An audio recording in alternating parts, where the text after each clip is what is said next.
उम्मे रुबाब हमारे साथ मौजूद हैं। उम्मे रुबाब, आपने बहुत मुश्किल वक्त गुजारा और गुजार रही हैं, क्या आपको लगता है कि आपको इस बार इंसाफ मिलेगा? यकीनन मैं पुरुम्मीद हूँ और मैं ये ज़रूर कहूँगी कि इसमें मीडिया का बड़ा किरदार रहा है, एक पॉजिटिव किरदार रहा है।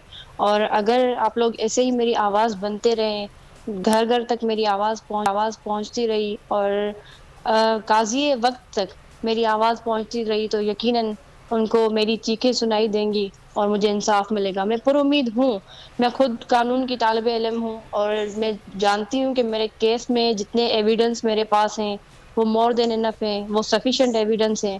और बस इसमें जो केस में एक इश्यू आ रहा है, वो डिले है। जागीरदारों की तरफ से डिलेइंग टैक्टिक्स शुरू से किए जा रहे हैं। वो चाहते हैं कि वो मेरी आवाज़ को दबाएँ, पर मैं पुरुम्मीद हूँ, मैं भी पाकिस्तान की बेटी हूँ, मैं सिंध की बेटी हूँ। मैं अपने मुल्क से सिर्फ़ एक चीज़ चाहती हूँ कि मुझे इस मुल्क की अदालतें इंसाफ़ दें। अभी मेरे केस में जो तकरीबन सबके इल्म में है कि मैं 5 सालों से ये स्ट्रगल कर रही हूँ। मैंने एक अलम बगावत जागीरदाराना निज़ाम के खिलाफ भी बुलंद किया है। अदालतें अपना किरदार इसमें अदा कर रही हैं। अल्हम्दुलिल्लाह लास्ट जो हेयरिंग थी हमारी, उसपे एक एसएचओ जिसका नाम करीम चांडियो, जो कि जागीरदारों का एक टाउट है, उसने हमारे केस में मेरे वालिद साहब, मेरे दादा और मेरे चाचा के कत्ल केस में उसका एक किरदार, मरकज़ी किरदार रहा, जिसने जो भी मुल्ज़मान थे, जो एब्सकॉन्डर्स, जो 3 सालों तक मुर्तज़ा चांडियो एब्सकॉन्ड करके भागा हुआ था, उसको फैसिलिटेट किया और पूरा उसका इसमें कंस्पायरेसी रही और इस प्लानिंग में वो शामिल रहा। उस एसएचओ के खिलाफ हमने 193 सीआरपीसी की दरखास्त दी थी, जिसको कोर्ट ने अलाउ किया और इसको ज्वाइन किया। वो एसएचओ ज्वाइन होने के बाद ज़ाहिर है उसके अरेस्ट वारंट जब जारी हुए, तो वो अदालत से भाग गया।